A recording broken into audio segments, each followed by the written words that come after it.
भगवान ने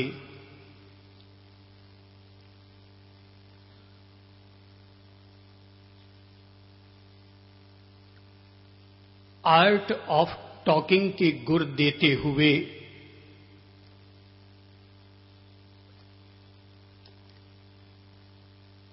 दो खास शब्दों का इस्तेमाल किया है। पहला शब्द है भाषा समिति और दूसरा शब्द है वचन गुप्ती। विवेक पूर्वक भाषा का उपयोग करना भाषा समिति है और भाषा का उपयोग करते हुए गलती हो जाने पर अपनी वाणी पर अंकुश लगा देना, इसका नाम वचन गुप्ती है। व्यक्ति के द्वारा ऐसी भाषा का इस्तेमाल न किया जाए जो भाषा किसी की उपेक्षा करे, जो भाषा किसी को अपमानित करे, जो भाषा किसी के भी दिल को ठेस पहुंचाए। इस हेतु ही भाषा समिति और वचन गुप्ती का सिद्धांत मानव समाज के लिए लागू किया गया। बोलना एक बहुत बड़ी कला है। यदि इंसान को एकमात्र बोलने की कला आ जाए तो इंसान अपने परिवार के बीच में मीठे और मधुर रिश्तों को बनाने में सफल होता है, व्यापार में प्रगति करता है, कैरियर के निर्माण में कामयाबी हासिल करता है और समाज में ऐसे व्यक्ति की ही सदा चर्चा हुआ करती है जो समाज में खड़े होकर बेहतरीन और प्रभावी ढंग से अपनी बात रखने में सफल हुआ करता है। और तो और हर रिश्ते नाते और संबंधों के बीच, समाज और परिवार के बीच लोकप्रिय होने का राज अगर किसी में छिपा हुआ है तो एक अकेला सिद्धांत है और वो है बोलने की कला। एक अकेला सिद्धांत। माना कि इंसान की खूबसूरती की कीमत होती है, हमारी स्मार्टनेस की कीमत होती है, लेकिन चेहरे की खूबसूरती इंसान के व्यक्तित्व के निर्माण में 20% भूमिका अदा करती है। 80% भूमिका तो इंसान के बोलने की क्षमता पर ही निर्भर करती है। एक अकेली जुबान के द्वारा इंसान अपने आधे काम तो खुद ही निपटा दिया करता है और एक अकेली इसी जबान के द्वारा आदमी खुद ही अपने काम बिगाड़ बैठता है। जो लोग परमात्मा पर विश्वास करते हैं वे परमात्मा पर विश्वास करें। जो लोग भाग्य और प्रारब्ध पर विश्वास करते हैं वे भाग्य और प्रारब्ध पर विश्वास करें। लेकिन जो लोग न ईश्वर को मानते हैं न भाग्य को मानते हैं, ऐसे हर किसी इंसान को एक चीज को जरूर मान लेना चाहिए और वो है हमारे इन गुलाबी होठों के बीच में से निकलने वाले हमारे सुनहरे सलोने शब्द या इन्हीं होठों के बीच में से निकलने वाले कड़वे, तीखे, टौंट भरे, अपमान भरे शब्द। व्यक्ति की सफलता और विफलता, व्यक्ति के बदनाम और ख्यात नाम होने के पीछे अगर किसी की भूमिका है तो ये हमारे केवल 2.25 इंच होठ और 2.5 इंच जबान से जुड़ा हुआ है। ये इंसान की वाणी की ही ताकत है कि अगर इस वाणी को ढंग से इस्तेमाल करना आ जाए तो एक बार तो हारी हुई सेना में भी फिर से जान फूंकी जा सकती है। ये वाणी की ही ताकत है कि अगर नेपोलियन जैसे लोग आल्प्स की पहाड़ियों को पार करने के लिए कदम बढ़ाते हैं तो सुनने को मिलता है कि नामुमकिन है आल्प्स की पहाड़ियों को पार कर पाना, और तब वही नेपोलियन अपनी सारी सेना की ओर देखकर कहता है, नेपोलियन के लिए कोई भी चीज नामुमकिन नहीं है, जिंदगी में से नामुमकिन में से ना को हटा दो और ना की जगह हां लगा दो। आओ, नेपोलियन अपना पहला कदम बढ़ाता है, तुम्हें मेरा अनुसरण करना है। और तब नेपोलियन के द्वारा कहा जाने वाला ये एक इकलौता शब्द कि नामुमकिन में से ना को हटाओ, मुमकिन से पहले हां को लगाओ, नेपोलियन का पहला कदम बढ़ता है और दुनिया में सबसे पहले नेपोलियन की सेना आल्प्स की पहाड़ियों को पार करती है। हाँ, ये वाणी की ताकत है भाई, ये वाणी की ताकत है कि सुभाष चंद्र बोस जैसे लोग अगर देश के बीच में खड़े होकर कहते हैं कि तुम मुझे खून दो, मैं तुम्हें आजादी दूंगा, पूरे देश में अंग्रेजों के खिलाफ लड़ाई शुरू हो जाती है और लोग अपना खून कुर्बान करने के लिए तैयार हो जाते हैं इस देश की माटी के लिए। वाणी की ताकत है ये। हां, ये वाणी की ताकत है कि जिसके चलते महावीर जैसे शांत चेता व्यक्ति भी अगर चंड कौशिक के पास जाते हैं तो जो व्यक्ति संत बन करके अपना कायाकल्प नहीं कर पाता, संत बनने के बावजूद क्रोध करके मर करके सांप की योनि में पैदा होता है, वही चंड कौशिक महावीर की वाणी की बदौलत सांप की योनि से मुक्त हो जाता है और स्वर्ग का अधिपति बन जाता है। ये वाणी की ताकत है कि जिसके चलते अंगुलीमाल जैसे लोग, कि जिस व्यक्ति की प्रतिज्ञा थी कि प्रतिदिन एक इंसान की अंगुलियां काटना और 1008 अंगुलियों की माला बनाकर अपनी देवी को कुर्बानी के रूप में चढ़ाना, वही अंगुलीमाल जब बुद्ध की वाणी से प्रभावित होता है, बुद्ध से कहता है कि मैं तुम्हें मारूंगा। बुद्ध ने कहा तुम्हें मारना है, मारने की इजाजत है, पर भाई एक काम कर,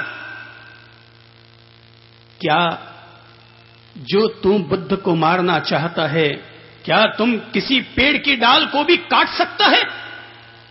और ये सुनने के साथ ही अंगुलीमाल झट से अपनी तलवार उठाता है और खड्ग सीधा पेड़ की डाल पर दे मारता है। डाल धड़ाम से नीचे गिर जाती है। अंगुलीमाल कहता है, देखा तुमने कि मेरे खड्ग में कितनी ताकत है? बुद्ध ने कहा, भाई तेरी ये ताकत तो देख ली, क्या तुम्हारे भीतर ये भी ताकत है कि तुम इस कटी हुई डाल को फिर से पेड़ पर जोड़ सको? चौंका, बोले नहीं, मैं ये काम नहीं कर सकता। तब बुद्ध की वाणी निकलती है, भाई जो आदमी किसी को जोड़ना नहीं जानता, उस आदमी को किसी को तोड़ने का अधिकार प्राप्त नहीं होता है। अगर वाणी का सही तरीके से इस्तेमाल कर लिया जाए तो कल का कहलाने वाला रत्नाकर डाकू नहीं रहता। सप्त ऋषियों की वाणी से प्रभावित होकर के महर्षि वाल्मीकि बन जाया करता है। ये वाणी है कि अगर सही तौर पर इसका इस्तेमाल कर दिया जाए ठीक मौके पर, तो प्रेमिका की वाणी केवल प्रेमिका की वाणी नहीं रहती। प्रेमिका की वाणी भी तब किसी राम रहीम की वाणी बन जाया करती है और तब प्रेमिका कहती है, अरे जितना प्रेम तुम्हें मेरे चाम से है, अगर उतना ही प्रेम तुम्हें राम से होता तो तुम्हारा बेड़ा कभी का पार हो चुका होता। जितना प्रेम तुम्हें मेरे चाम से है, अगर उतना ही प्रेम राम से होता तो। ये वाणी इंसान के जिगर में उतरती है और तब वो इंसान इंसान नहीं रहता, तब वही इंसान आने वाले कल के लिए महाकवि तुलसीदास बन जाता है।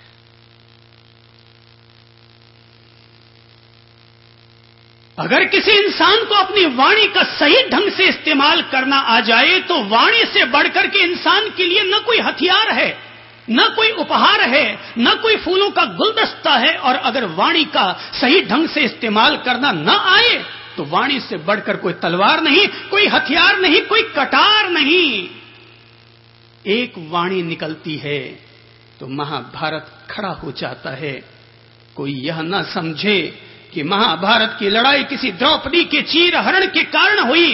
अरे चीरहरण के पीछे भी एक वाणी ने काम किया था, और वाणी ये थी कि द्रौपदी ने कभी दुर्योधन के सामने टौंट कसते हुए कहा था, अरे अंधे का बेटा अंधा ही होता है।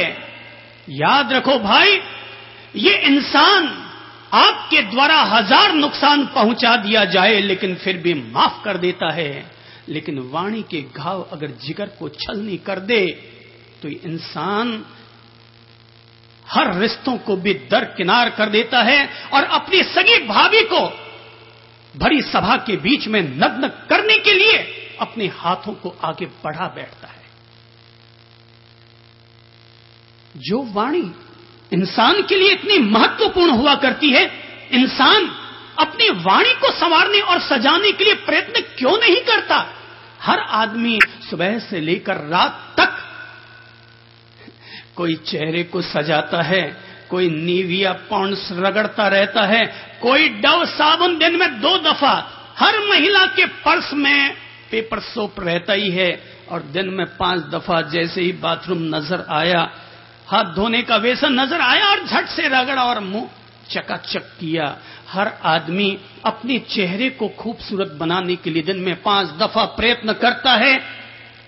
पर जरा सोचो कि आप लोग प्रतिक्रमण तो करते हैं, सामायिक तो करते हैं, लेकिन केवल कहीं ऐसा तो नहीं कि केवल आसन और चरवले की सामायिक हो जाती हो और केवल पाठों को दोहराने भर का प्रतिक्रमण हो जाता हो। अगर हम लोग अपनी वाणी को अच्छी नहीं बना पाते हैं तो सामायिक हमारे लिए प्रश्न चिन्ह बन जाती है। अगर हम अपनी भाषा समिति और वचन गुप्ती का ठीक से निर्वहन नहीं कर पाते हैं तो कहीं ऐसा तो नहीं कि प्रतिक्रमण के पाठ दोहरा भर लिए जाते हैं, पर दुलदाणी राक्षाणी काहे नहीं मिली हो। कहीं ऐसा तो नहीं हो जाता होगा?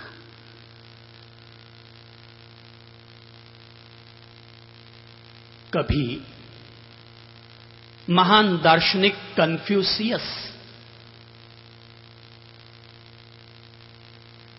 जब अपनी जिंदगी के 90 साल पार कर चुके तो उन्होंने अपने शिष्यों के सामने घोषणा की थी कि कन्फ्यूशियस कल सुबह के सूर्योदय के साथ ही जीवित समाधि ले लेगा।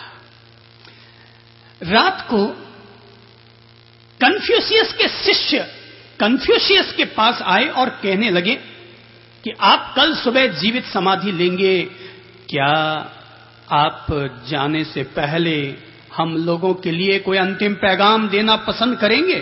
कोई अंतिम संदेश, कोई अंतिम धर्म?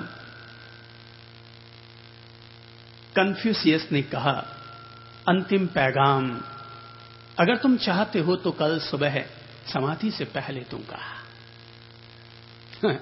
और तब सारे शिष्य एकत्रित हो गए। सूर्योदय हो चुका था, गड्ढा खोदा जा चुका था, कन्फ्यूशियस उतरने वाले थे कि उतरने से पहले उन्होंने अपने सारे शिष्यों को अपने करीब बुलाया और अपना मुंह खोला और कहा कि जरा देखो तो मेरे मुंह में क्या है।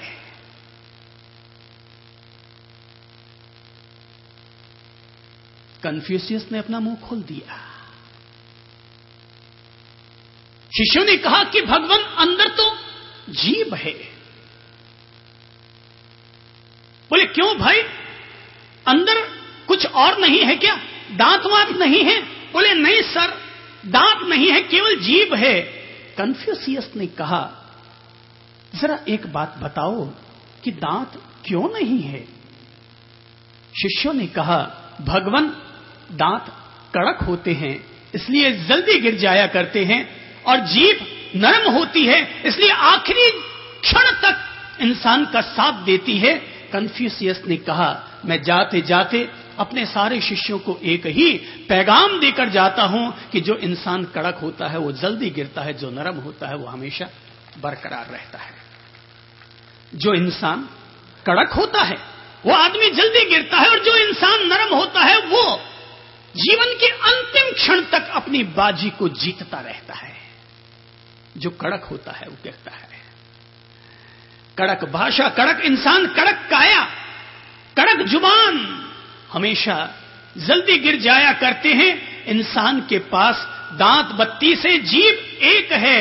जीभ और दांत, दांत सेना है और जीभ सेना पति है।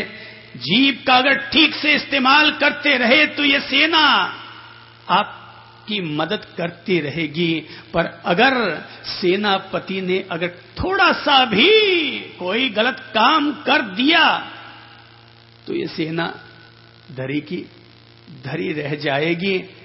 जीभ जब तक ठीक से है तब तक बत्ती सी अंदर है, और जैसे ही जीभ ने गड़बड़ की कि बत्ती सी बाहर है। जीभ ने जैसे ही गड़बड़ की कि बत्ती सी बाहर है। एक चौराहे पर दो आदमी आपस में झगड़ रहे थे और गुस्सा गुस्से में ही एक ने दूसरे से कहा कि अबे साले, एक मुक्का मारा ना तो तेरी बत्ती सी बाहर निकाल दूंगा। दूसरे ने कहा अरे जा रे जा, तू क्या निकालेगा? अरे मैंने तेरे मुक्का मारा तो 64 बाहर निकाल दूंगा। पास में खड़े तीसरे आदमी ने कहा कि भाई ये बात तो समझ में आई कि वो मुक्का मारेगा तेरे 32 निकाल देगा, अब दांत ही 32 होते हैं तो 64 कहां से निकालेगा? उसने कहा मुझे पता था तू जरूर बीच में बोलेगा। उस एक बत्ती सी इसकी और एक बत्ती सी जुबान, इस जुबान में ही विष है, इस जुबान में ही अमृत है। इस जुबान को अगर ठीक से इस्तेमाल कर लिया जाए तो ये जुबान सुई का काम करती है, और अगर ठीक से इस्तेमाल न किया जाए तो यही जुबान कैंची का काम करने लग जाती है। सुई का काम है जोड़ना और कैंची का काम है काटना। असली संत वही होता है जो सुई का काम करता है, असली भाई वही होता है जो सुई का काम करता है, असली बहू वही हुआ करती है जो सुई का काम करती है, असली व्यापारी वही हुआ करता है जो सुई का काम करता है। जो कैंची का काम करता है, अगर वो घर में है तो घर के लिए अभिशाप है, अगर वो समाज में है तो समाज के लिए अभिशाप है, अगर वो व्यापार में है तो व्यापार के लिए अभिशाप है। माना आप में से कई लोग ऐसे होंगे जो एमबीए पास नहीं होंगे, कोई बात नहीं, लेकिन एमबीए पास करने वाले लोग बिजनेस मैनेजमेंट को सीखते हैं, और एलएमए पास करने वाले लोग लाइफ मैनेजमेंट को सीखते हैं। और हम लोग अगर आप लोगों के बीच में बैठकर जीवन की कुछ बातें कर रहे हैं तो केवल धर्म कर्म की बात नहीं कर रहे हैं, लाइफ मैनेजमेंट की बात कर रहे हैं। और हम समझते हैं कि अगर कोई भी व्यक्ति अगर बोलने में होशियार हो जाए, बोलने में अगर मीठा मधुर हो जाए, तो ऐसा करके वो भगवान श्री महावीर के भाषा समिति और वचन गुप्ती के धर्म को अनायास ही अपने जीवन में जीने में सफल हो जाता है। बोली बोल अमोल है, जो कोई जाने बोल, पहले अंदर सोच के पीछे बाहर खोल। सोच समझ कर बोलो, बोलो तो पहले मिश्री खोलो। और मिश्री घोलने नहीं आती तो मत बोलो। बोलना कोई बहुत जरूरी नहीं है, पर जब जब भी बोलो तो इन होठों से, जैसे एक महिला अपने होठों को सुंदर बनाने के लिए लिपस्टिक लगाती है, आकर्षण करने के लिए लिपस्टिक लगाओ तो एक नजर तक खूबसूरत लगोगे, पर अगर मीठे मधुर बोलो तो 24 घंटे खूबसूरत लगोगे। कल की बात है, एक परफ्यूम बेचने वाला, इत्र बेचने वाला व्यक्ति हमारे पास आया और बड़े अंदाज में, बड़े आंखों के, दांतों के, गालों के मटरके कर करके बता रहा था कि उसका परफ्यूम कितना जबरदस्त है साहब, क्या गुलाब है, क्या मजा आता है साहब, ये वो सब। तो मेरे पास वो अपने माल बेचने वाला, तो हर व्यक्ति अपने माल को अच्छा ही बताएगा ना। तो मेरे पास ये दादाजी बैठे थे, राठी जी, तो उन्होंने इनसे भी कह दिया, मुझे भी कह दिया कि साहब थोड़ा परफ्यूम लगा लीजिए। तो दादाजी ने कहा, भाई एक बात बताओ, परफ्यूम हम लगाएं और हमारी खुशबू कोई और ले, तो ऐसा परफ्यूम लगाने की कहां जरूरत?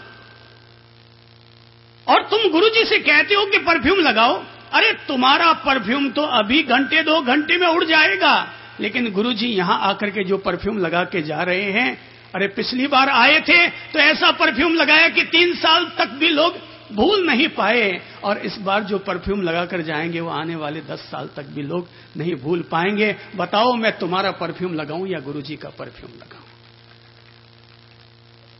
बताओ मैं कौन सा परफ्यूम लगाऊं, कौन सी खुशबू लगाऊं? तुम ही बताओ, गुरुजी से ही पूछ लो। और आप खुद ही सोच लें, जो लोग रोजाना परफ्यूम लगाते हैं, इत्र लगाते हैं, मैं इत्र वालों का धंधा चौपट नहीं कर रहा हूं, लेकिन हां, जो लोग रोजाना परफ्यूम लगाते हैं और रुई भिगोकर कान में डालते हैं, अरे भाई इधर से तो खुशबू देते हो और इधर से बदबू देते हो, तो ये अपोजिशन, ये जीवन की लोकसभा में चल नहीं पाएगा। इधर से परफ्यूम और इधर से गड़बड़ झाला मतलब वाला। इंसान अपनी वाणी को ठीक करे, इंसान अपनी वाणी को ठीक करे, क्योंकि जैसा हम बोलेंगे हमारे पास वैसा ही लौटकर आएगा। और ये दुनिया गीत गाने वालों को भी गालियां सुना दिया करती है, तो जरा सोचो जो लोग गालियां निकालते हैं उनको ये दुनिया गीत कहां से सुना देगी? ये दुनिया जिसको हम इतनी इज्जत से बोलते हैं तब भी अपनी आलोचनाओं का शिकार कर देती है। अगर हमने अपनी भाषा को कड़वी कर डाला तो ये दुनिया सोचो तुम्हें क्या देगी। अरे महावीर मौन रहे तब भी दुनिया ने उनके कान में कीले ठोक डाले। जीसस ने महाकरुणा की, लेकिन इसके बावजूद उनको सलीब पर चढ़ा दिया। सुकरात सत्य पर अटल रहे, लेकिन इसके बावजूद विषपान करने के लिए मजबूर कर दिया।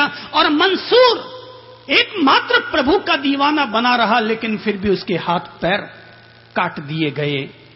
जहां अच्छे लोगों के द्वारा अच्छा जीवन जिए जाने पर भी लोग हाथ पांव काट देते हैं, तो जो लोग किसी ओसामा की तरह अगर किसी के हाथ पांव काटने पर तत्पर हो चुके हैं, तो सोचो कि ऐसे लोगों के लिए ये दुनिया क्या करेगी। जीवन का सीधा सा फॉर्मूला है, जैसा करोगे वैसा पाओगे। किसी को साला कहोगे तो अगला तुम्हें नालायक कहेगा, किसी को घोड़ा कहोगे तो अगला तुम्हें गधा कहेगा। ऐसा तो संभव नहीं है कि आप उसको घोड़ा कहें और वो आपको गणेश जी कहे। जैसा अपन कहेंगे, जैसा जैसा कहेंगे वैसा वैसा 10 गुना 100 गुना होकर लौटा करता है। जीवन में जैसा बोया जाता है वो कभी न कभी, कहीं न कहीं से, किसी न किसी की तरफ से 100 गुना होकर लौटकर वापस आ जाया करता है। इसलिए हमेशा अच्छा बोलो। गांधी का बंदर कहता है बुरा मत बोलो, और चंद्रप्रभ का बंदर कहता है हमेशा अच्छा बोलो। जब भी बोलो हमेशा अच्छा बोलो, क्योंकि अच्छा बोलना अपने आप में ही परमपिता परमेश्वर की सबसे बड़ी पूजा कहलाती है। अच्छा बोलना अपने आप में ही इंसानियत की सबसे बड़ी सेवा कहलाया करती है।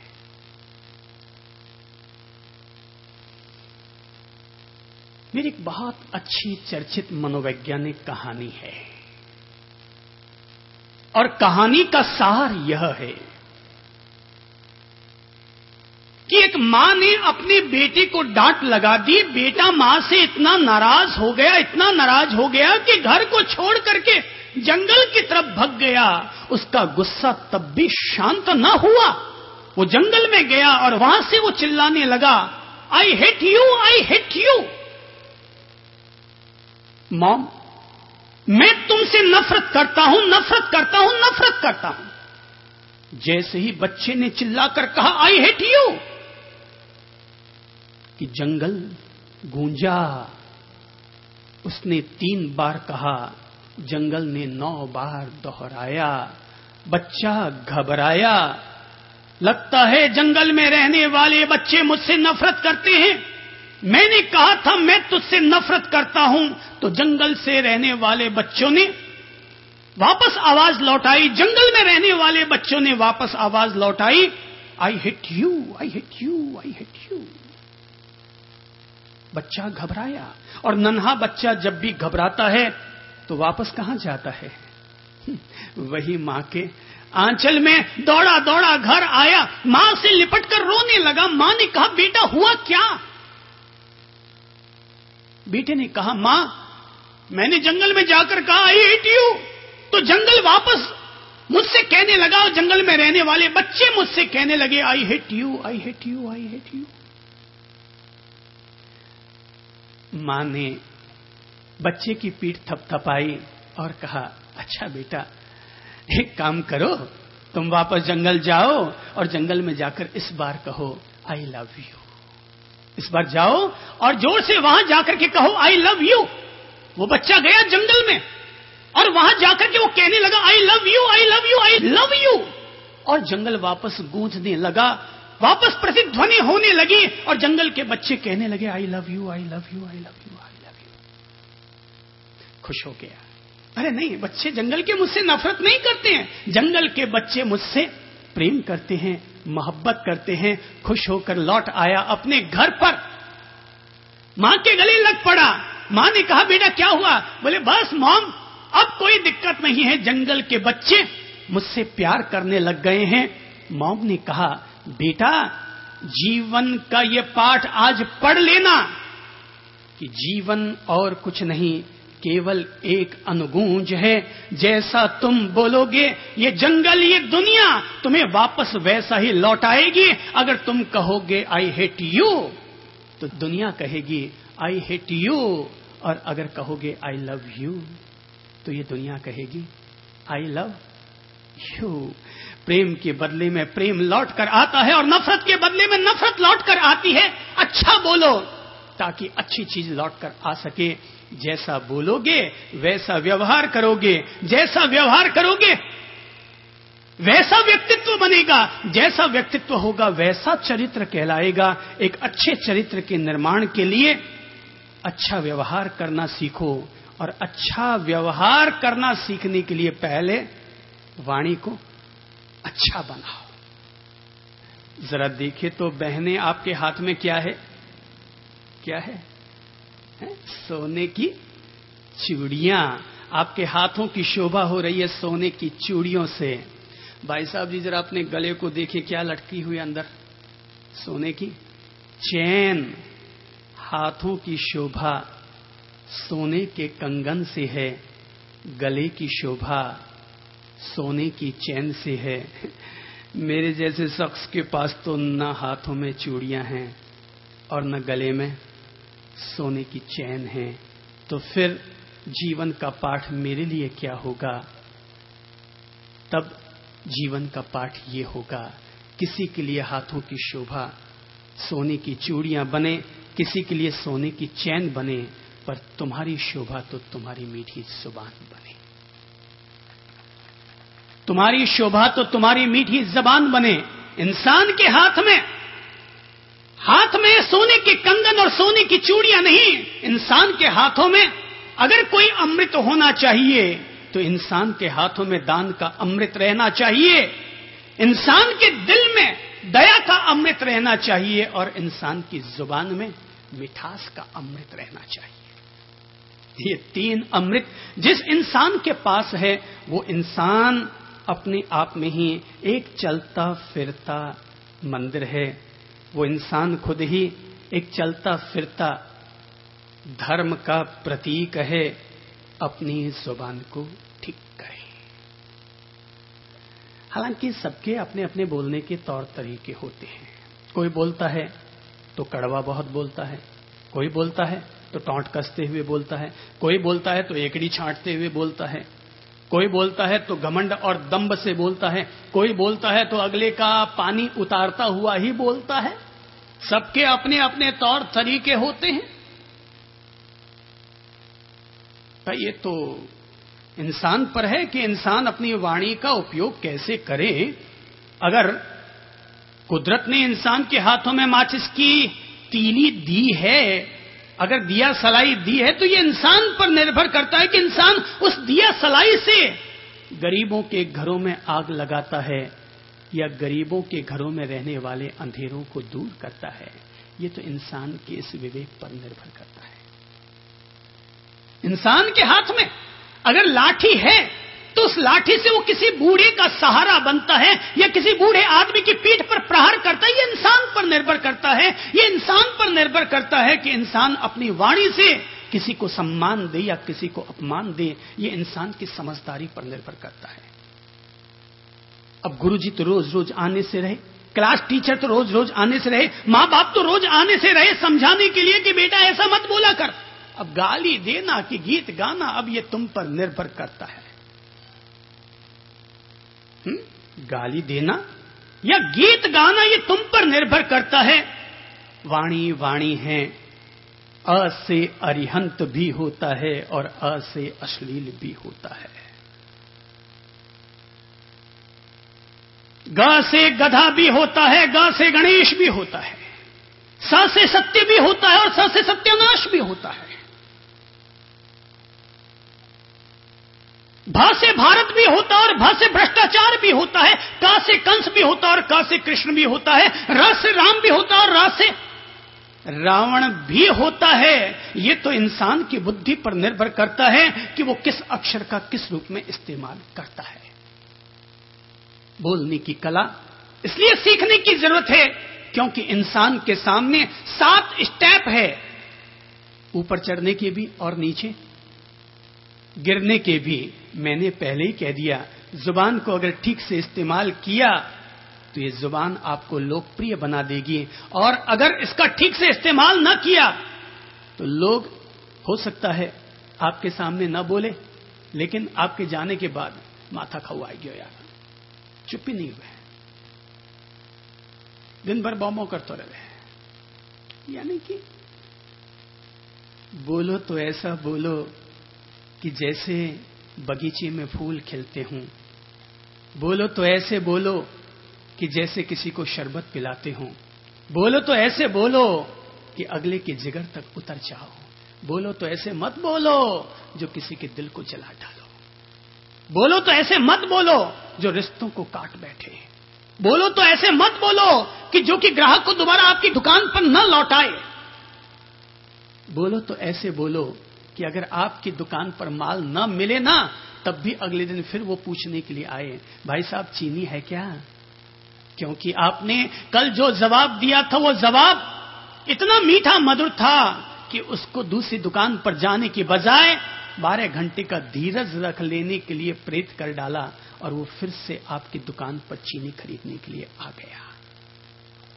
ग्राहक को तोड़ना बेवकूफी है। ग्राहक को तोड़ना घाटे का धंधा है। समाज में खड़े होकर किसी के दिल को ठेस पहुंचाना घाटे का धंधा है। एक समर्थक तूने खो दिया। घर में खड़े होकर किसी को डांटना, डपटना, गाली गलौज करना घाटे का धंधा है, क्योंकि ऐसा करके तुमने अपने मम्मी और पापा के दिल में जो जगह थी उसको तुमने काट डाला। कल आप लोगों ने गुस्से का कचूमर किया था और आज अपन लोग थोड़े आगे बढ़ते हैं।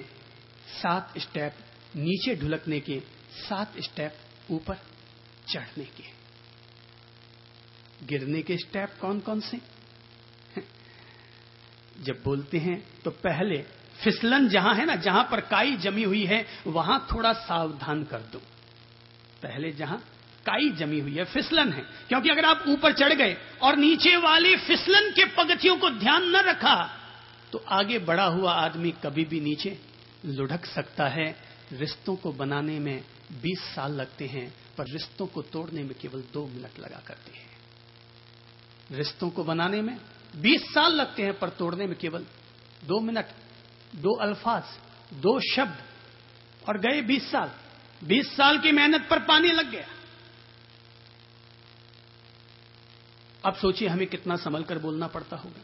हम अगर किसी शहर में रहते हों और उस शहर में अगर 4 महीने तक, 2 महीने तक लगातार बोलते हो, हमने 60 दिन तक जो अच्छी बातें कही वो 1 मिनट में कचूमर हो जाती है अगर हमने एक शब्द भी अपनी ओर से कोई गलत कह दिया तो। एक शब्द 60 दिनों की मेहनत पर पानी फेर देता है। इसीलिए आदमी को हमेशा बोली बोल अमोल है, जो कोई जाने बोल, पहले अंदर सोच के पीछे बाहर खोल। पहले बहुत सोच सोच के बोलो, क्योंकि यहां पर स्थापित होने में वक्त लगता है, पर हवा उड़ने में वक्त नहीं लगता।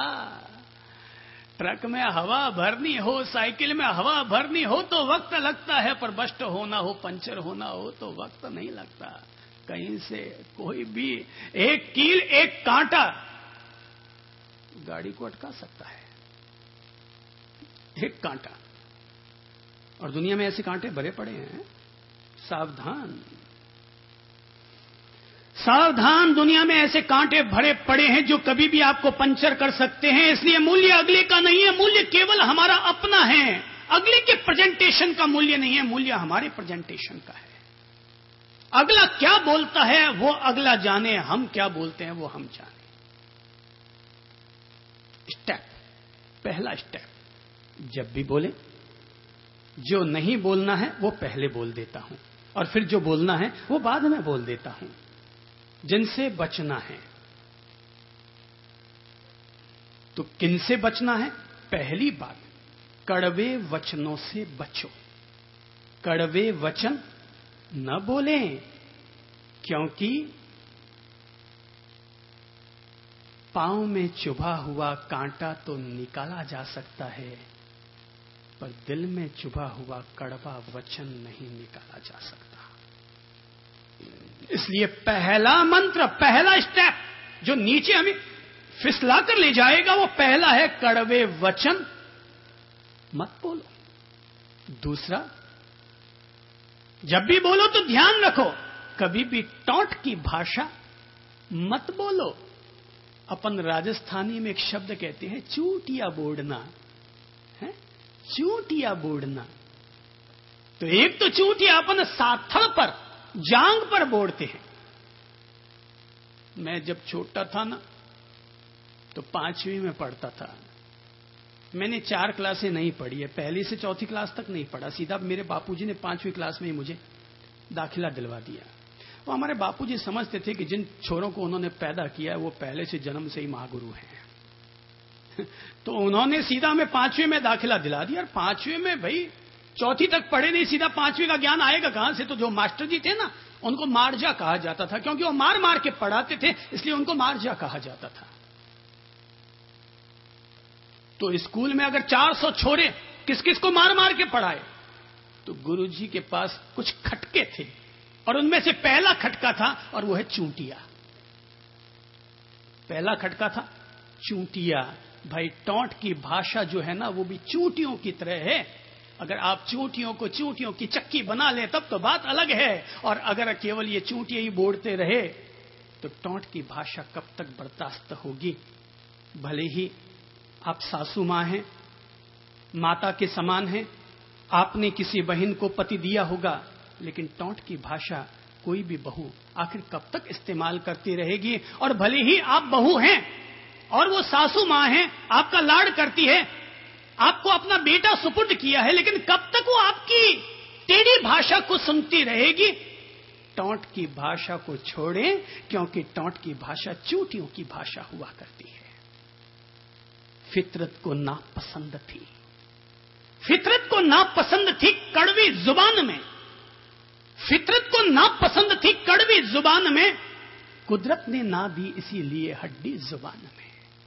और तीसरा जो इंसान अपने द्वारा चूक किया करता है फिसलन भरी भाषा, और वो है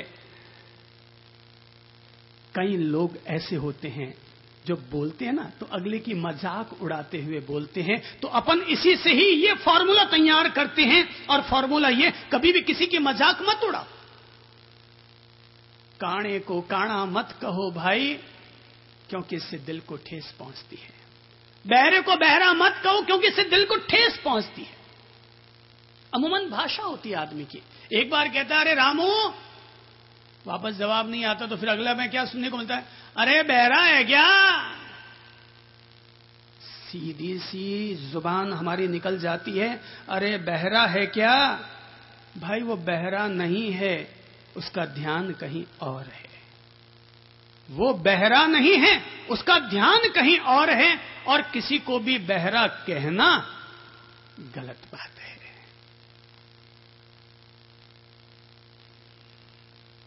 कभी भी मजाक में उपहास उड़ाते हुए, किसी की खिल्ली उड़ाते हुए भाषा का इस्तेमाल न करें, विवेक पूर्वक बोलें। अगर हमने मजाक उड़ाने की आदत डाल ली तो याद रखो, आज आप किसी की मजाक उड़ाते हैं, कल वही आपकी मजाक उड़ाना शुरू कर देगा, है? कल वही आपकी मजाक उड़ाना शुरू कर देगा। कहते हैं अकबर बीरबल चल रहे थे, अकबर को गर्मी लगी, अकबर ने कोट उतारा और बीरबल के कंधे पर रख दिया। अकबर के शहजादे को भी गर्मी लगी, उसने भी कोट उतारा और बीरबल के कंधे पर रख दिया। भाई वो तो नौकर है तो रख सकते हैं उसके कंधे पर। अकबर को मजाक सूझी, अकबर ने कहा क्यों भाई बीरबल, एक गधे जितना तो भार हो गया होगा। बीरबल ने कहा जहां पनाह माफ करें, अरे एक का नहीं दो का कहिए। चौथा काम, टीका टिप्पणी न करें, खास तौर पर भोजन में। खास तौर पर भोजन में लोग जीमणवारी में जाते हैं ना, कितना भी माल खिला दे अगला, कितना भी माल खिला दे, 156 तरह के पकवान बनने लगे हैं आजकल। पता नहीं दुनिया में इतनी बेवकूफी क्यों आ गई है, सारी भुखमरी इस समृद्ध युग में ही क्यों पैदा हुई है। अरे जब लोग गरीब थे तो 4 आइटमों से काम चल जाता था। अब ज्यों ज्यों आदमी समृद्ध हो रहा है और बीमारियां फैल रही है, त्यों त्यों आदमी और खाने के लिए तत्पर हो रहा है। मैंने एक जनाब से पूछ लिया था, भाई साहब आप ये 150 आइटम क्यों बनाए, आदमी कितना खाएगा। उसने कहा साहब मैंने ये कब कहा कि सारे के सारे आइटम खाओ, 150 आइटम इसलिए बना दिए हैं ताकि जिसको जो भाए सो खाए। पर क्या करें, हम ठहरे हिंदुस्तानी, एक भी आइटम को छोड़ते नहीं है। ये भी आने दें, वो भी आने दें, सब माल मुफ्त का है, सब कुछ ही आने दें, पैसा लगा के। मेरी समझ से अब ऐसा हो जाना चाहिए कि जहां भी जीमणवारी के लिए जाओ ना, वैसे एक अच्छी फैशन चल पड़ी है और वो लिफाफा देने की बहुत अच्छी फैशन है ये, ताकि तुम जितना खाओगे आधा चौथाई तो वापस लौटा ही दो। पर लोगों की जो मैं जिस बात पर बात कह रहा हूं वो बात ये है कि लोग 156 तरह के आइटम भी अगर खा आते हैं ना, तब भी बाहर आते हैं, तब क्या कहते हैं पता है, ठीक है यार यूं तो खाना ठीक था पर कड्डी फीकी थी। अगले की कड़ी कर देते हैं अपन लोग। कड़ी, अगले की अपन कड़ी कर देते हैं। ऐसा हुआ एक जगह पर स्वामी वात्सल्य था, जीवन था, खाना बनाया था 500 लोगों के लिए और कार्यक्रम में आ गए 1000 लोग। तो उसने जैसे ही हमारे सामने कहा कि साहब बड़ा चमत्कार हो गया, अरे 500 लोगों के लिए खाना बनाया था, 1000 लोगों ने खाना खा लिया, बड़ा चमत्कार हो गया। दूसरे ने कहा धूड़ का चमत्कार हो गया, तेरा खाना ही ऐसा था कि 1500 खा लेते तो भी नहीं उठता। टीका टिप्पणी न करें। अगले ने 10 लाख रुपया खर्च किया है, अगली की बेटी रवाना हो रही है, अगला मेहनत कर रहा है, गधे की तरह मेहनत कर करके कमाता है और आप बारातियों की खातिरदारी कर रहे हैं और आप जाते जाते अगले की धूल उड़ा के जाते हैं। कृपा करके अपनी भाषा को ठीक करें, कभी भी किसी तरह की टीका टिप्पणी न करें। जो अगले की औकात थी उसने खिलाया, आप उसकी बधाई देकर जाइए, उसकी कमर थपथपा के जाइए, ताकि उसने जो खर्चा किया है कम से कम मन के रूप में तो उसको सांत्वना मिल जाए।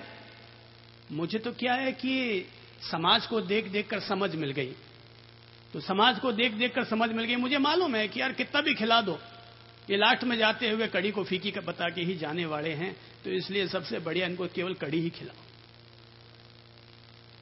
केवल इनको कड़ी ही खिलाओ, ताकि फीकी करेंगे तो फिक्स की करेंगे, कड़ी की तो फीकी करेंगे, मेरी तो फीकी नहीं करेंगे ना।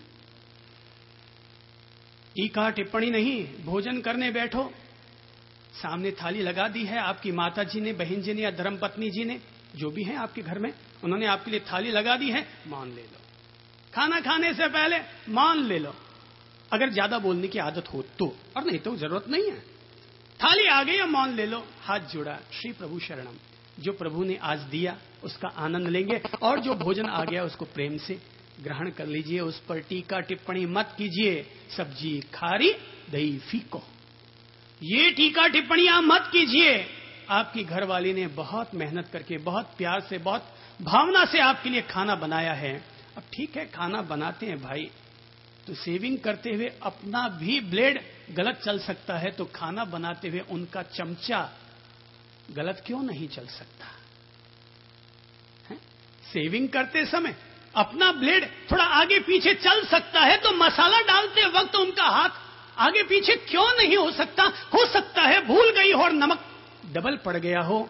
टीका टिप्पणी हक्का हुक्का करने की बजाय थोड़ा फीका दही मंगा के सब्जी में डाल लीजिए, सब्जी टेस्टी भी हो जाएगी और दही काम भी करेगा, और घरवाली हो हल्ला भी नहीं करेगी। अच्छा फीका फीका ही खा लेना है, फीका फीका ही खा लेना, खारा थोड़ा खारा ही खा लेना। आलोचना मत करना। आज एक दिन आप शांति से खारा नमक खाएंगे, पर अगले दिन से आपको कभी भी खारी सब्जी खाने को नहीं मिलेगी, क्योंकि आपके खाने के बाद आपकी वो माता जी, वो पत्नी जी जो भी हैं, वो भी तो खाना खाएंगे, उनको पता चल जाएगा कि खारी सब्जी थी। अब अगली बार जब भी आपको खाना परोसा जाएगा तो पहले चखा जाएगा और फिर परोसा जाएगा। तो टीका टिप्पणी करने के बजाय मौन पूर्वक खाना खा लो, बहुत बड़ा धर्म है भाई। अब देखो ये महिलाएं ना, ये तो फिर भी सामायिक कर लेती हैं, 1 घंटे की थिरता है, बैठ जाती है। अपन जो पुरुष लोग हैं ना, अपन लोगों से कुछ होता जाता नहीं, अपन लोग सब केवल हैं जैसे ही हैं। अपन पुरुषों से कुछ होता जाता नहीं है, अपन लोग बातें ठोक सकते हैं, पर एक सामायिक की जा सकती है। और सामायिक ये कि जब भी खाना खाएंगे मौन पूर्वक खाना खाएंगे, अपने आप में ये एक छोटी सामायिक हो गई। जब भी खाना खाएंगे तब कैसे खाएंगे, कैसे खाएंगे? मौन पूर्वक खाना खाएंगे अपने आप में। ये 12 मिनट की छोटी सामायिक हो गई, क्योंकि इस दौरान टीका टिप्पणी होने की पूरी पूरी संभावना रहती है। जो चलता है वो गिरता भी है, इसलिए जरूरी है कि आदमी मौन पूर्वक खाना खाने की आदत डाल ले। 5वां काम, कई लोगों को देखता हूं ओढ़बे बहुत देते हैं। कई लोग एक दूसरे को ओढ़बा बहुत देते हैं। उपालंब मत दो, ये 5वां स्टेप है नीचे वाला, जो कहता है ओढ़बा मत दो, उपालंब मत दो। जरा एक बात बताओ, ये पंडाल बड़ा सुंदर बंधा है ना, मुझे ऐसे लग रहा है जैसे कोई यहां पर राधा जी की रासलीला होने वाली होगी या महावीर का जन्मोत्सव होने वाला होगा। इतना क्या शानदार बनाया है। अब अगर इसको शानदार कहोगे तो अगली बार आएंगे तो इससे भी ज्यादा शानदार बंधेगा, और इसके लिए ओढ़बा दोगे तो बोले यार कितना ही चोखो करो, ओढ़बा तो मिलना ही है, ठीक है, नाक दो दूढ़े में महाराज में। उपालंबम मत दो, अगर दे सकते हो तो शाबाशी देने की आदत डालो, उपालंबम मत दो। कोई भी आदमी अपनी कमियां सुनना नहीं चाहता, हर आदमी अपनी तारीफ सुनना चाहता है, इसलिए ओढ़बों को किनारे फेंको, कर सकते हो तो तारीफ करना शुरू कर दो, उपालंबम मत दो। छठा काम, जब भी बोलो गुस्से में मत बोलो, क्रोध जनित भाषा मत बोलो। अगर लगता है बात बुरी लग गई, गुस्सा आ गया, ठीक है, मानवीय स्वभाव है, आ गया। सबसे मीठी क्या है? क्या है सबसे मीठी? है क्या? लापसी?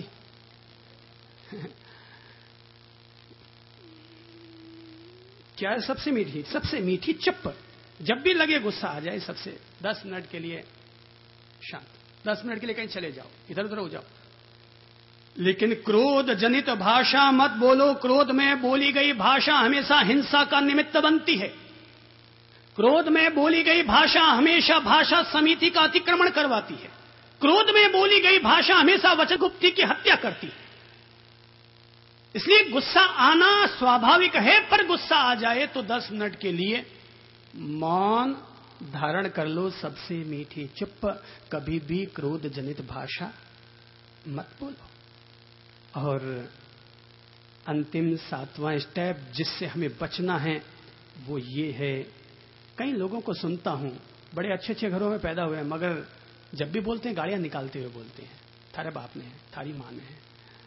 अरे यार थारी क्यों? मारी भी तो मां है, के लिए थारी मां थोड़ी है। तो इसलिए 7वां स्टेप ये देना चाहूंगा, जो हमें नीचे गुड़काते हैं, हमारे संबंधों को तोड़ते हैं, हमारे व्यापार को घटाते हैं, वो है गाली गलौज मत करो। निकल जाए अगर कभी, अगर आई जाए और वो साड़ा बोले उससे पहले अरे यार कहीं शब्द आई गयो, और उसको वापस अंदर गिटक लीजिए। अरे अंदर जो माल भरा है सब बाहर निकालने के लिए थोड़ी है। अंदर जितना माल भरा है वो सारा बाहर निकालने के लिए थोड़ी है। इसीलिए तो भगवान ने बुद्धि दी है कि बोलने से पहले तोल तोल के बोलो कि कितना निकालना और कितना अंदर रखना है। सारा ही निकाल दिया तो दिवालिया हो जाओगे। थोड़ा अंदर रखो, अच्छा भी बुरा भी सारा बाहर मत आने दो, गाली गलौज मत करो। ऐसा हुआ, बादशाह कारू के पास उनका छोटा बेटा गया राजसभा के बीच और जाकर कहने लगा, पिताश्री आज आपके अमुक सेनापति के बच्चे ने मुझे बाप की गाली दी। अच्छा, बाप की गाली दी? जैसे ही सभासदों ने सुना कि बाप की गाली दी, कि सारे सभासद क्रोध से तमतमा उठे और क्रोध से तमतमाते हुए कहने लगे, अगर उसने गाली दी है ऐसी तो उसकी जबान काट दी जाए। कि तभी दूसरे ने कहा, नहीं नहीं, ये राजा साहब की तौहीन है, उसको तो फांसी पर ही लटका देना चाहिए। सब लोगों की बात सुन ली तो राजा साहब ने कहा, बेटा तुम्हें आजादी है, अगर किसी ने तुम्हें गाली दी है तो तुम्हें आजादी है कि तुम भी उसको गाली दे सकते हो, मेरी तरफ से मना नहीं है। अगर किसी ने तुम्हें गाली दी है तो तुम उसे वापस गाली दे सकते हो, पर केवल एक बात ध्यान रखना कि क्या गाली देना तुम्हें शोभा देगा। केवल एक बात ध्यान रखना कि क्या गाली देना तुम्हें शोभा देगा। अरे वो तो छोटी जात का आदमी था, उसने गाली दे दी, बात चल गई, और तुम भी गाली के बदले में गाली देना चाहो तो तुम्हें आजादी है, किसने मना किया। पर केवल एक बात सोचना कि क्या गाली देना तुम्हें शोभा देगा क्या। ये the art of talking, the art of speeching, ये आदमी के बोलने की कला का एक बहुत बड़ा गुण है कि इंसान अपने चेहरे पर, अपने होठों पर, आप होठों को सजाते हैं ना, तो इन होठों के भीतर गालियों को मत रहने दो। भूल से भी अगर निकल जाए, अगर भूल से भी निकल जाए तो वापस आ गया, नहीं आज गलती हो गई, अपनी गलती को सुधारो, थोड़ा सा इज्जत की भाषा में बोलो और फिर अपनी गलती को ठीक कर दो। अब लेते हैं अपन लोग 7 स्टेप सार रूप में लेते हैं कि हम लोग चढ़े कैसे ऊपर। 7 स्टेप्स ऑफ टॉकिंग, 7 कदम बोलने की कला के। तो पहला कदम सहज रूप में लेते हैं अपन लोग। पहली बात, जब भी बोलो पहले मुस्कुराओ और फिर बोलो। क्या करो? पहले मुस्कुराओ और फिर बोलो। थोड़ा देखो तो आपके चेहरे, थोड़ा मुस्कुरा लीजिए, तो थोड़ा मुस्कुरा लीजिए। देखिए, जब मुस्कुराएं ना तो ध्यान रखें, केवल यूं ना मुस्कुराएं जैसे अभी मैं बैठा हूं, इतना सा नहीं। जब मुस्कुराएं तो पूरे दांत भी आपके दिखने चाहिए, हैं? तब दांत दिखते हैं तो गाल कितने, पूरे 1 इंच जितने उभर कर आ जाते हैं। और केवल ठंडे ठंडे बस्ती की तरह मुस्कुराते हो तो वो गाल 4 सेंटीमीटर ऊंचे होते हैं। पर अगर पूरा मुस्कुराओ तो मुस्कान ठेठ आंखों तक और आंखों से दिमाग तक भी फैल जाती है। और जहां दिमाग में मुस्कान फैली हुई रहती है वहां आदमी अब जब वाणी का उपयोग करेगा तो वाणी कैसी होगी? चोखी ढाणी की तरह है। तब वाणी कैसी होगी? अच्छी होगी अपने आप। तो पहले जब भी बोलो मुस्कुरा लो। ये शहर एक हंसता मुस्कुराता हुआ गुलाब का फूल बन जाना चाहिए। हमारे 10 दिन के 11 दिन के यहां पर होने वाले सत्संग का सार केवल इतना सा होगा। और वो सार ये है कि हम चले जाएं, लेकिन जाने से पहले इस बगीचे को, इस शहर के बगीचे को एक हंसते खिलते गुलाब के फूलों का बगीचा बनाकर चले जाएं। कि किसी से भी बोलो तो पहले मुस्कुराओ। अब तोल के कितना बोलेंगे, तो पहले मुस्कुरा लो ताकि आपका भीतर का स्वरूप ठीक हो जाए, स्वभाव ठीक हो जाए, मानसिकता ठीक हो जाए। हाँ, अब बोलो। पहले थोड़ा यूं 1/4 मिनट तक तबीयत से मुस्कुरा लो और फिर बोलो। देखो, आपके बोलने का अंदाज ही कुछ और हो जाएगा। दूसरा काम, जब भी बोलो मिठास से बोलो। क्या करो? जब भी बोलो तब मिठास से बोलो।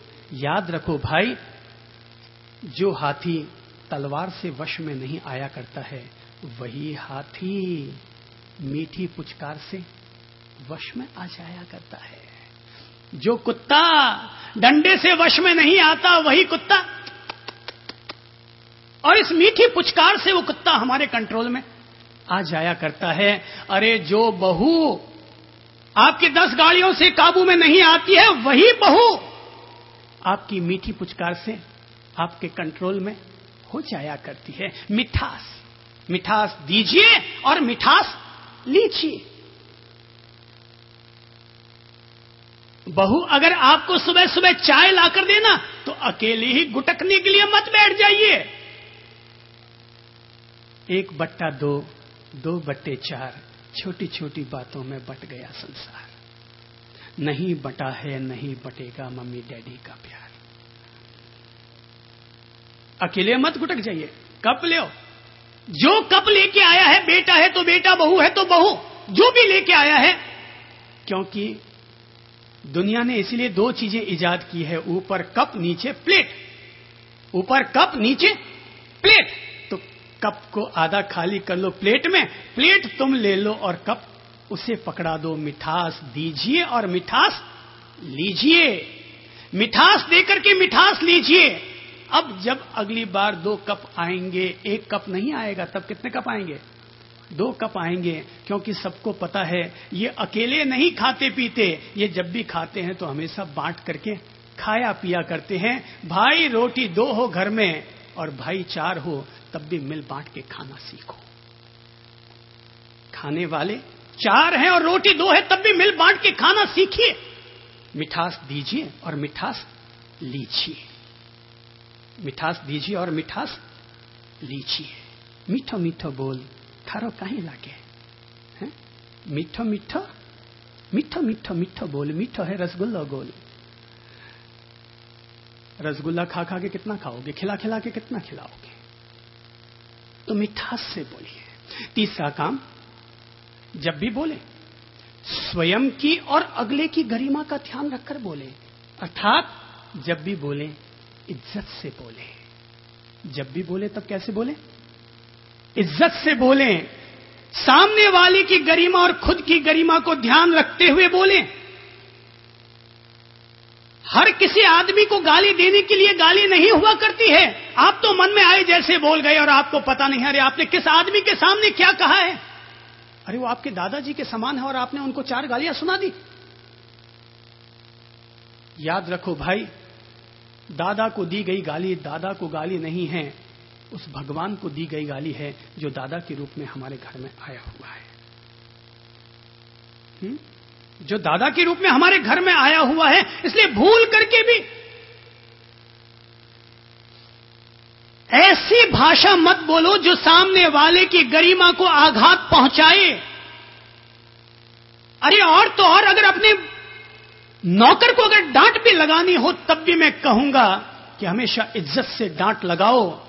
ऐसी भाषा बोलो कि अगर आपका नौकर आपको छोड़ के जाना चाहे तब भी छोड़ के न जा पाए, क्योंकि आपने उसको इतनी इज्जत दी है, इतनी इज्जत दी है कि वो आपके लिए अगर जरूरत पड़ जाए तो आपकी लैट्रिन बाथरूम साफ करने के लिए तक के लिए भी तैयार रहे।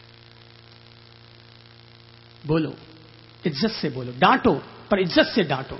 बहू गलती कर दे तो मैं ये नहीं कहता कि माथे चढ़ाओ, बेटा गलती कर दे तो ये नहीं कहता कि उसके सिर चढ़ जाओ। गलती करे तो डांटो जरूर, पर इज्जत से डांटो, इस तरह से डांटो कि डांट भी लग गई और आपका काम भी बन गया। अगले के दिल में आपकी इज्जत डाउन नहीं होनी चाहिए। खुद की भी गरिमा है, अगले की भी गरिमा है। इसीलिए कहता हूं, बेहतर तो ये होगा हर बोलने वाला व्यक्ति ये ध्यान रखे, अगले की प्रेस्टीज को ध्यान रखे, साथ में अपनी प्रेस्टीज को भी ध्यान रखे। खुद का प्रेजेंटेशन मूल्यवान है। अगले ने गाली दी, ये अगले की गलती थी। तुमने गाली दी, ये तुम्हारी गलती हुई। उसने भी गाली दी, तुमने भी गाली दी, दोनों एक ही माजने के हो गए ना, एक ही चट्टे बट्टे एक ही थैले के हो गए। उसने गाली दी लेकिन फिर भी आपने अपना बड़प्पन रखा। ये हुई असली बात, ये हुई असली कला बोलने की, कि सामने वाले ने गाली दी लेकिन फिर भी हमने अपनी ओर से उसको मान सम्मान दिए रखा। इसे कहते हैं सकारात्मक नजरिया, पॉजिटिव एटीट्यूड। जब भी बोले गरिमा रखो, आप अच्छे कुल के लोग हैं। कोई ओसवाल है, कोई अग्रवाल है, कोई माहेश्वरी है, कोई खंडेलवाल है, कोई ब्राह्मण है, कोई क्षत्रिय है, कोई कुछ और होगा। अपनी मर्यादा, अपनी गरिमा को हमेशा ध्यान में रखते हुए बोलो। और अगर गरिमा को ध्यान में रखते हुए बोले और फिर भी अगर गलत शब्द निकल गया तो संकोच मत खाओ, झट से सॉरी भी कह दो।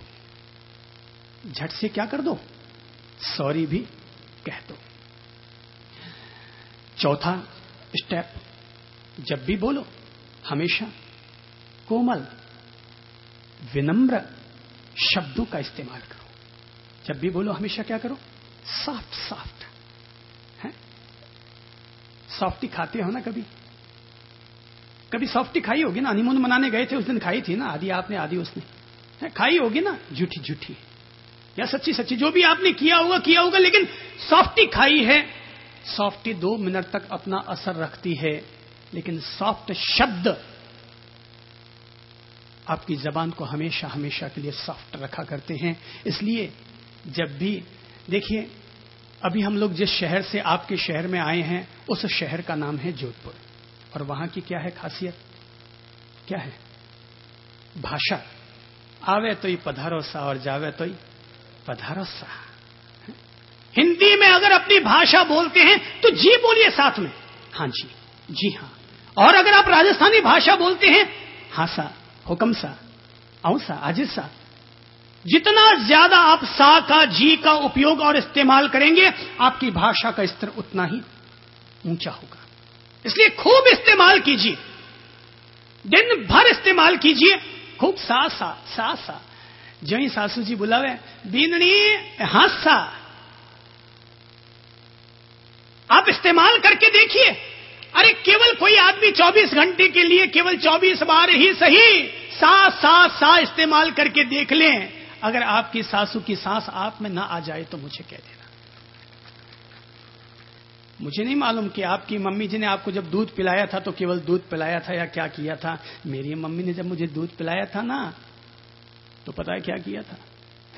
एक मिश्री की डली जुबान पर रख दी थी, बेटा पीता जा और मीठा होता जा, पीता जा और मीठा होता जा। आजकल मिठाइयां नहीं खाते हैं। पहले सोचा था कि मिठाइयां खाने से शायद जबान मीठी होती होगी, पर मिठाई खा के देख ली, जबान तो मीठी होती नहीं है, तो मिठाई खानी छोड़ दी। हालांकि मैं समझ नहीं पाया दुनिया में इतनी मिठाई क्यों चलती है। पता है शुगर की बीमारियां आम हो गई है, फिर भी लोग खूब मिठाइयां खा रहे हैं। हालांकि घर में लोग नहीं खाते हैं, बाहर जाते हैं तभी खाते हैं। मुफ्त का चंदन घिसबे लाला, तुम आजा तेरे बाप को भी बुला ला। सब मुफ्त का माल खाने को तैयार रहते हैं। घर में दूध पीते हैं तो सादा दूध पीते हैं, वो भी आधा कप पीते हैं। कहीं और जाते हैं तो केसर पिस्ता चाहिए और वो भी डबल गिलास चाहिए। मुफ्त का चंदन घिसबे लाला। खूब सा का इस्तेमाल कीजिए, खूब जी का इस्तेमाल कीजिए। कभी भी कोई बुलाए तो केवल ये मत कहिए हां आऊं, हां सा आऊं सा। बोल के देखिए, एक बार बोलिए, 2 बार बोलिए, 7 बार बोलिए, 24 बार बोलिए, 24 दिन तक बोलिए। 25वें दिन देखिए अगला आपको कितना चाहने लग जाता है। आपने 24 दिन केवल सा बोला है। 25वें दिन सासू मां अपने लिए जब साड़ी खरीदने के लिए जाती है तो कितनी साड़ी आती है? 2, एक खुद के लिए और एक सा के लिए। आपके लिए नहीं, वो सा के लिए जो आपने खूब सा इस्तेमाल किया है, खूब सा। तो अपनी भाषा को कोमल बनाओ, सॉफ्ट बनाओ। बिना जी के, बिना सा के कभी भी शब्द का प्रयोग मत कीजिए। भाषा को देखो सॉफ्ट बनाया जा सकता है। हाँ जी, पधारिए विराजी। ओह पधारिए पधारिए विराजी। अभी जहां हम ठहरे हैं ना, वो उगम सा के यहाँ, धनराज सा के यहाँ, तो लोकल लोग आते हैं ना, तो भी हम पूछ लेते हैं उनको, पधारिए साहब भोजन आरोग्य है। वो कहता है कि सब मैं तो लोकल हूं। भाई लोकल है कि अनलोकल है तू जान। मैंने तो कम से कम पूछ लिया, खिलाने वाला खिलाएगा, खाने वाला खाएगा, फिर तू क्यों मुफ्त का यश ना लेवे? भाई खाने वाला खाता है, खिलाने वाला खिलाता है, अगला मना कर देगा तो हम खुद ही बाहर निकल जाएंगे। वो खिलाने वाला खिला रहा है और खाने वाला खा रहा है, तो ये मुफ्त का यश। अरे यार बाप जी बड़ा जोरदार है यार, जाओ जी के नहीं पूछे यार, खानो खाओ। अर्थात अपनी भाषा को खूब सॉफ्ट बनाइए, खूब कोमल बनाइए, खूब हाँ सा, हुक्म सा, हाजिर सा, खूब सा लगाइए और देखिए फिर आपके घर में आपका क्या चमत्कार होता है। इसीलिए मैंने कहा जबान में जहर भी है और जबान में अमृत भी है। इस जबान के द्वारा आप अपने बिगड़े हुए रिश्तों को फिर से ठीक कर सकते हैं। आप अपने घर के बिगड़े हुए रिश्तों को फिर से ठीक कर सकते हैं। थोड़ा सा अपनी जुबान को, अपन लोग क्या राजस्थानी लोग हैं ना, वो थोड़े से चोखा बोलते हैं तो खूब चोखे फूट रहे अच्छे बोलते हैं। जब भूंडा बोलना शुरू करते हैं ना, जब भूंडा बोलना शुरू करते हैं, वो एक जाति मुझे याद तो आ रही है पर बोलूंगा नहीं कि वो कैसे बोलते हैं। वो फिर बड़े भूंडे बोलते हैं, लगता ही नहीं है कि ये। वो ऐसा हुआ कि एक फिल्म हॉल में एक मियां बीवी फिल्म देखने गए और तभी बच्चा रोने लग गया उनका। तो पिता ने कहा कि अरे इसको दूध पिलाना, अरे दूध पिला दे, चुप हो जाएगा। उसने कहा पिला रही हूं तो आप क्यों चिल्ला रहे हैं? पिला रही हूं। पर बच्चा दूध पिए ही नहीं और रोता जा रहा है। अरे पति ने कहा पी ना, इसको पिलाना दूध पिलाना। अरे फिर पिलाने की कोशिश कर रहे हूं तो पी नहीं रहा है, तो मैं क्या करूं? अबे पिलाए क्यों नहीं? कोई पिला रहे हो ना। बोले मुझे दे, ये क्या नहीं पिएगा, इसका बाप पिएगा। अपनी भाषा को सॉफ्ट बनाएं, कोमल बनाएं। अपनी भाषा में खूब धन्यवाद, कृपया, सॉरी, क्षमा करें, इस तरह के शब्दों को खूब जोड़ो, खूब जोड़ो। कोई भी अगर एक गिलास पानी दे दे, ये मत सोचो कि पत्नी को कैसे धन्यवाद दे दो। अरे नहीं भाई, उसको भी धन्यवाद दे दो, थैंक यू। नहीं तो आपको खड़ा होना पड़ता, आपकी टांग खिंचाई होती। उसने एक गिलास आपको पानी ला के दे दिया, आपने धन्यवाद भी ना दिया। अरे कोई भी अगर काम आ जाए तो धन्यवाद दे दो। बहन को भी धन्यवाद देना सीखो जो आपको प्यार देती है। मां को भी धन्यवाद सीखो जो आपको जन्म देती है। पत्नी को भी धन्यवाद देना सीखो जो आपके जीवन को संवारती है। और अपने कर्मचारियों को भी धन्यवाद देना सीखो जिनकी बदौलत आपके पास दौलत होती है। खूब कोई भी छोटा सा काम कर दे, थैंक यू बेटा, है धन्यवाद। तो इससे क्या होता है, अगले दिन जो मेहनत की है ना, थोड़ी तबीयत में जो थकावट आई है वो दूर हो जाती है। नहीं, शाबाशी मिल गई, कमर थपाई चाहिए। किसी से कोई काम कराना हो तो सीधे हुक्म मत लाना, एक गिलास पानी देना। अगर ज्यादा हुक्म डालने की आदत डाल दी ना तो वो भी कह सकती है थे लियो पी लो, आते समय हमारे वास्ते भी लेता आई जो थे पियो, आते समय मारे वास्ता भी लेता आई जो। ज्यादा हुक्म मत डालो, जब भी कहना जरा एक गिलास पानी देना तो यूं बोलिएगा, है कैसे, जरा यानी कृपया, थोड़ा सा, यानी हम पानी तो मंगा रहे हैं लेकिन अपनी भाषा को सॉफ्ट करके फिर हम बोल रहे हैं। तो चौथा काम करें, हमेशा कोमल शब्दों का इस्तेमाल करें। धन्यवाद, कृपया, जरा, गलती हो जाए सॉरी, संकोच मत खाओ सॉरी कहने में। अगर आप दादाजी भी है ना, पापा जी में है, तो गलती हो जाए तो संकोच मत खाओगे, मैं बड़ा होके सॉरी कैसे कहूं। झट से अगर आपने गलत वातावरण बने उससे पहले अगर आपने सॉरी कह दिया तो अगला वातावरण बोझिल होने से बच जाएगा, नहीं तो आग को लगने से कोई रोक नहीं सकेगा। झट से सॉरी बेटा, सॉरी मुझे नहीं कहना चाहिए था पर मुंह से निकल गया। वापस वो क्या कहेगा पता, कोई बात नहीं पापा, कोई बात नहीं। और सॉरी नहीं कहा तो मैं नौकरों की ना रहो, दिन भर हमारे ऊपर हुक्म हलाता रहेगा और उसके भीतर गुस्सा पैदा होगा। इसलिए झट से क्या कर लो, सॉरी मैडम, सॉरी बहन, सॉरी थोड़ा सा लगे हैं, कोई बात नहीं। सीधा सॉरी 1000 समस्याओं को दूर करने की एक अकेली औषधि है, और वो है क्या है, सॉरी। 5वां स्टेप, जब भी बोलो धीमे बोलो और धीरज से बोलो। जब भी बोलो तब कैसे बोलो, धीमे, हक्का हुक्का करते मत बोलो, चिल्लाते हुए मत बोलो, धीमे, प्यार से, मिठास से, धीरज से बोलने की आदत डालो। धीरज से बोलोगे, धीमे बोलोगे, आपकी आवाज कोयल जैसी मीठी मधुर होगी। चिल्लाते हुए बोलोगे तो आपकी आवाज कौवे की तरह कांव कांव करने वाली हो जाएगी। अगर धीमे बोलोगी, धीरज से बोलोगी तो बांसुरी की तरह स्वर लहराती हुई आपकी आवाज आएगी। तुलसीदास ने कहा है, धीरज धर्म मित्र अरु नारी, आपत्ति काल परखिए चारी। संकट की वेला में ही, विपरीत वातावरण बन जाने पर ही आदमी की कसौटी होती है कि आदमी किस कुल का है, किस जाति का है, किस स्वाभिमान का है। जब भी बोलो कैसे बोलो, धीमे और धीरज से बोलो। छठा स्टेप, जब भी बोलो तब हमेशा अगले की तारीफ करते हुए बोलो, पीठ थपथपाते हुए बोलो, प्रशंसा करने की आदत डालो। आपकी गोटी इतनी जल्दी फिट होगी। कल ही मुझसे लोग कह रहे थे, साहब आपने रखा है विषय 7 स्टेप में सीखिए बोलने की कला। अच्छा होता आप विषय रखते कैसे पटाएं किसी को। पटाने के 7 स्टेप कौन से हो सकते हैं, वो कौन सा स्टेप हो सकता है वो बताएं। भाई ये पटाने का ही स्टेप है कि किसी की भी तारीफ करने की आदत डाल लो। बहुरानी है ना, छोटा भाई है ना, अगर उससे कहोगे वाह बेटा वाह, तू खूब मेहनत करे बेटा, वास्तव में थारी जड़ी बहू में कठी देखी को नहीं, तो बहू क्या होगी, फूल जाई, है ना, बहू फूल जाई। दादाजी ठीक कहते हैं कि बहू फूल जाई। तो फूलियोड़ो आदमी चोखो काम करसी या सिकड़ियोड़ो आदमी चोखो काम करी, फूलियोड़ो आदमी चोखो काम करसी।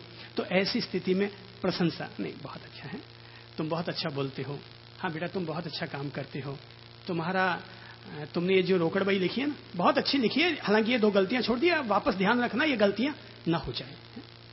प्रशंसा करने से चींटी भी पहाड़ लांग जाया करती है, प्रशंसा सुनकर चींटी भी पहाड़ लांग जाया करती है, और गधा भी खच्चर का काम कर दिया करता है। इसलिए हमेशा कमर थपथपाओ, शाबाश, वाह बेटा वाह। और आदमी को क्या चाहिए? सेकंड क्लास भी पास हो जाए ना तो गालियां मत ठोकना कि चुल्लू पर पानी में डूब मत। अरे कोई बात नहीं बेटा, फिर भी तू सेकंड क्लास तो पास हो गया ना।